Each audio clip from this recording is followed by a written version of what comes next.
बहुत समय पहले की बात है। गोरखपुर नाम के एक गांव में मोहनलाल अपनी पत्नी सावित्री और बेटी मीरा के साथ रहता था। सावित्री काफी बड़ी हो गई थी, इसलिए उसके माँ बाप उसके लिए लड़का ढूंढ रहे होते हैं। एक दिन लड़के वाले मीरा को देखने उनके घर आते हैं। हमें तो लड़की पसंद है मनीष की माँ। अगर तुम्हें मीरा से कुछ पूछना है तो अभी पूछ लो। हाँ। अच्छा बेटी मीरा, तुम्हें खाना बनाना आता है? जी। अच्छा, ये तो बढ़िया बात है। और बताओ, तुम्हें किसी चीज का खास शौक हो तो? जी, वो मुझे मेहंदी लगाने का बहुत ही शौक है। आसपास की सभी औरतें हमेशा मुझसे ही मेहंदी लगवाती हैं। अरे, मेहंदी लगाने और लगवाने का तो इसे बचपन से ही शौक है। जब मैं अपनी मेहंदी लगवाती थी तो ये पहले अपने हाथ आगे कर देती थी कि माँ, मुझे भी मेहंदी लगानी है। मनीष और मीरा का रिश्ता पक्का हो जाता है और जल्द ही मीरा की मेहंदी की रात भी आ जाती है। अरे लड़कियों, तुम क्या यहाँ बैठी हंसी मजाक कर रही हो? बहुत काम पड़े हैं, पहले उनको कर लो। और फिर मीरा के हाथों में मेहंदी भी तो लगनी है। आज तो मेरा दिन है। माँ, मैं पहले ही बोल देती हूँ कि पूरे हाथ भर भर कर मेहंदी लगवाऊंगी। अरे हाँ बेटी, तेरा जो मन हो तू वो कर। आखिर कल तेरी शादी है, फिर तू चली जाएगी हमें छोड़कर। माँ, अब रोना मत। ठीक है बेटी, नहीं रो रही बस। रात हो जाती है। मीरा अपने हाथों में बड़ी ही सुंदर मेहंदी लगाती है। मीरा मेहंदी से भरे भरे हाथों को देखकर बड़ी ही खुश होती है। मीरा और मनीष की शादी को 2 साल हो जाते हैं और उसका एक प्यारा सा बेटा होता है। सब बहुत खुशी से रह रहे होते हैं, पर एक दिन मनीष को काम से बाहर जाना पड़ता है और एक्सीडेंट में उसकी मौत हो जाती है। मीरा को इस बात का इतना सदमा लगता है कि वो तो पागल सी हो जाती है, पर उसके सास ससुर उसे बेटी की तरह प्यार देते हैं। बहुत दिन बीत जाते हैं, पर मीरा की वही हालत होती है। मनीष के मरने के बाद घर के हालात बहुत ही बिगड़ जाते हैं। आज खाने में क्या बनाया है बहू? घर में आटा और सब्जी खत्म हो गए हैं, इसलिए आज मैंने खाने में बस चावल बनाए हैं। हम अचार से ही खा लेंगे। मनीष के जाने के बाद तो सब कुछ बदल गया है। वो था तो किसी चीज की कमी नहीं थी। तुम्हारे ससुर जी को भी कोई इस उम्र में काम पर नहीं रखता। समझ नहीं आता कि आगे क्या होगा। अब तो सारे जमा किए हुए पैसे भी खत्म होने वाले हैं। अगर आप बुरा न माने तो मेरे पास एक उपाय है। हाँ बहू, बोलो ना, क्या उपाय है? आपको तो पता ही है कि मुझे मेहंदी लगाने का कितना शौक है। मैं तो अब कभी अपनी मेहंदी नहीं लगा सकती, पर दूसरों को लगाकर पैसे तो कमा सकती हूँ। पर लोग क्या बोलेंगे? माँ, हमारे घर में खाने को नहीं है तो क्या लोग दे जाएंगे? बताओ। नहीं ना, हमें अपने बारे में खुद ही सोचना होगा। तुम्हें जो ठीक लगे तुम वो करो, हम तुम्हारे साथ हैं। हमारे जो पास में दुकान खाली पड़ी है, तुम वहाँ अपना काम शुरू कर सकती हो। उसमें कोई किराएदार तो आ नहीं रहा वैसे भी। ठीक है माँ। अगले ही दिन मीरा दुकान के बाहर एक बोर्ड लगा देती है। यहाँ मेहंदी लगाई जाती है और वहाँ मेहंदी की कीप लेकर बैठ जाती है। आते जाते काफी औरतों की नजर उस बोर्ड पर पड़ती है। अरे वाह, मीरा ने तो मेहंदी लगाने का काम शुरू कर दिया। मैंने इसके बारे में बहुत सुना है कि ये बहुत सुंदर मेहंदी लगाती है। करवा चौथ आने वाला है, मैं तो इसी से मेहंदी लगवाऊंगी। ऐसी बात है तो मैं भी इसी से ही मेहंदी लगवाऊंगी। काफी औरतें मीरा से मेहंदी लगवाने आने लगती हैं। मीरा सबके बहुत ही सुंदर सुंदर मेहंदी लगाती है और कुछ ही दिन में मीरा की मेहंदी के चर्चे सब जगह होने लगते हैं। मीरा मेहंदी लगा लगा कर खूब पैसे कमाने लगती है और धीरे धीरे उसके घर के हालात सुधरने लगते हैं। कुछ दिन बाद करवा चौथ आने वाला होता है। माँ, आज मैं आने में थोड़ा लेट हो जाऊंगी। करवा चौथ आने वाला है तो आजकल ज्यादा काम होता है। ठीक है बहू। मीरा दुकान पर जाती है और वहाँ औरतों की पहले से ही काफी भीड़ होती है। मीरा को सबके मेहंदी लगाते लगाते काफी रात हो जाती है। मीरा सुनसान रास्ते से अकेले घर आने लगती है। वो जैसे ही रोड क्रॉस कर रही होती है, तभी एक ट्रक तेजी से आता है और मीरा टक्कर खाकर सीधा झाड़ियों में गिरती है और उसकी मौत हो जाती है। मरने के बाद वो एक चुड़ैल में बदल जाती है। मार डाला मुझे, अब मेरे सास ससुर और बच्चे का क्या होगा? वो घर पर मेरा इंतजार कर रहे होंगे। हे भगवान, ये तूने मेरे साथ क्या किया? अब वो कहाँ से अपना पेट भरेंगे?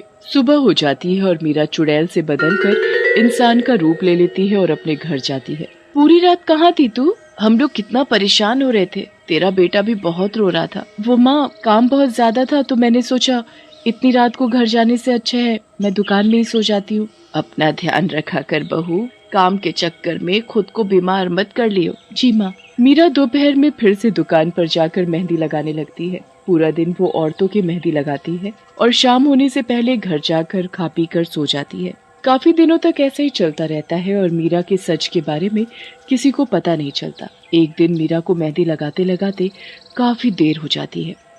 वो जल्दी से घर जाती है, पर घर पहुंचने से पहले ही वो चुड़ैल में बदल जाती है। उसे कोई ऐसे देख न ले, इसलिए वो घूंघट करके घर में जाती है और चुपके से अपनी सास के बगल से अपने बच्चे को उठाकर अपने कमरे में ले जाती है और कुंडी लगाकर सो जाती है।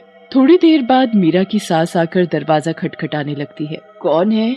मैं हूँ बहू, तुम आकर कब सो गई पता भी नहीं चला। चलो खाना खा लो पहले, फिर सोना। माँ, वो मैंने दुकान पर समोसे खा लिए थे, मैं बहुत थक गई हूँ माँ, इसलिए सोना चाहती हूँ। ठीक है बहू, तू सो जा। अब से मुझे जल्दी घर आना होगा, वरना सबको मेरे बारे में पता लग जाएगा। अगले दिन से मीरा रोज सुबह दुकान पर औरतों की मेहंदी लगाती है और चुड़ैल के रूप में बदलने से पहले ही खाना खाकर अपने कमरे में जाकर सो जाती है। वो रोज ऐसा ही करती है, पर एक दिन उसकी दुकान पर एक सरिता नाम की औरत आती है। मेरे घर में शादी है, आप जल्दी से मेरी मेहंदी लगा दो। पर अब तो शाम होने वाली है, मैं नहीं लगा सकती। मैं आपको पूरे 2000 रुपए दूंगी। 2000? ठीक है, मैं लगाती हूँ। मीरा उस औरत की मेहंदी लगाने लगती है और उसे काफी देर हो जाती है। मीरा को अब चिंता होने लगती है। रात होने वाली है, मुझे यहाँ से जाना होगा, वरना मैं वापस अपने चुड़ैल के रूप में आ जाऊंगी। अरे क्या सोच रही हो मीरा, जल्दी जल्दी मेहंदी लगाओ। वो मुझे घर जल्दी जाना होगा, मेरी सास को मेरी चिंता हो रही होगी। अरे तुम भी क्या सास के बारे में सोच रही हो, वो बहुत अच्छी हैं, बिल्कुल माँ जैसी। मेरे पति के मरने के बाद उन्होंने हमेशा मुझे एक बेटी की तरह रखा। मेरा भी तो फर्ज है कि मैं उनका ध्यान रखूं। अब मुझे इसलिए जाना होगा। एक हाथ पर मेहंदी आप कल लगवा लेना, मैं सुबह जल्दी आ जाऊंगी। ठीक है, ये लो पैसे। मीरा जल्दी से दुकान बंद करती है और अपने घर जाने लगती है। रास्ते में मीरा को सरिता का शराबी पति मिल जाता है, जो उसे छेड़ने लगता है। अरे मीरा, कहाँ जा रही है? तू इतनी सुंदर और देख, तुझे अपना जीवन अपने पति के बिना ही गुजारना पड़ रहा है। चल आ, मेरे साथ बैठकर कुछ बातें कर ले। मीरा को इतना गुस्सा आता है कि वो वापस चुड़ैल का रूप लेती है। मीरा, तू चुड़ैल कैसे बन गई? हे भगवान, कहीं मुझे ज्यादा तो नहीं चढ़ गई? मैं मीरा भी हूँ और चुड़ैल भी, और मेरी बात कान खोलकर सुन ले कि अगर तूने दोबारा किसी औरत को छेड़ा तो मैं तेरी गर्दन तेरे शरीर से अलग कर दूंगी। मुझे माफ कर दो रे, मैं अब कभी गलती से भी किसी की तरफ देखूंगा भी नहीं। मुझे जाने दो।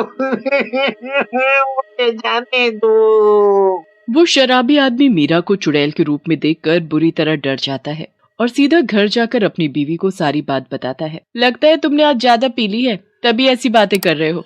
मैं अभी अभी उससे मेहंदी लगवा कर आ रही हूँ और उसे देर हो रही थी, इसलिए उसने मेरे एक हाथ पर ही मेहंदी लगाई। वो बोल रही थी कल आकर दूसरा हाथ लगवा लेना। अरे सरिता, मैं झूठ नहीं बोल रहा, तुम्हारी कसम। वो मीरा एक चुड़ैल है, चुड़ैल। तुम उसके पास मत जाना है, वरना वो तुमको मार डालेगी। आप मेरी कसम खा रहे हो तो आप सच ही बोल रहे होगे, पर मीरा एक चुड़ैल है, मुझे तो कुछ समझ ही नहीं आ रहा। वैसे आज वो बहुत परेशान थी और बार बार बोल रही थी कि मुझे रात होने से पहले घर पहुंचना है। अच्छा, मतलब वो रात होने पर चुड़ैल में बदल जाती है। एक काम करना, तुम कल उसे रात तक वहाँ रोक कर रखना और कुछ औरतों को भी अपने साथ लेकर जाना।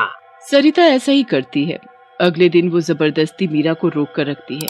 रात होने लगती है और मीरा को घर जाना होता है, पर सरिता और उसकी सहेलियां उसे जाने ही नहीं देती। आखिरकार रात हो जाती है और मीरा एक चुड़ैल में बदल जाती है। चुड़ैल को देखकर सारी औरतें बुरी तरह चिल्लाने लगती हैं। मुझसे डरो मत, मैं किसी को कुछ नहीं कहूंगी। अरे मीरा, तुम सच में एक चुड़ैल हो? मतलब मनीष ने एक चुड़ैल से शादी की थी? नहीं नहीं, ऐसा नहीं है। मीरा सारी बात सभी औरतों को बताती है कि कैसे उस ट्रक वाले ने टक्कर मार दी और वो मर गई। उसके बाद वो अपने सास ससुर और बच्चे के लिए औरतों को मेहंदी लगाती है ताकि उनका पेट भर सके। आज के जमाने में तुम्हारी जैसी बहू भी होती है, कभी देखा नहीं था, जो मरने के बाद भी उनके लिए ये सब कर रही है। उन्होंने मुझे कभी अकेला महसूस नहीं होने दिया। मनीष के बाद बस मैं ही तो हूँ जो उनका ध्यान रख सके। मैं बस तुम सबसे इतना चाहती हूँ कि इसके बारे में उनको कभी पता न चल पाए कि मैं मर चुकी हूँ, वरना वो ये सदमा बर्दाश्त नहीं कर पाएंगे। नहीं नहीं, हम ऐसा नहीं करेंगे। मीरा मर चुकी है, इसके बारे में कोई भी उसके ससुराल वालों को नहीं पता था।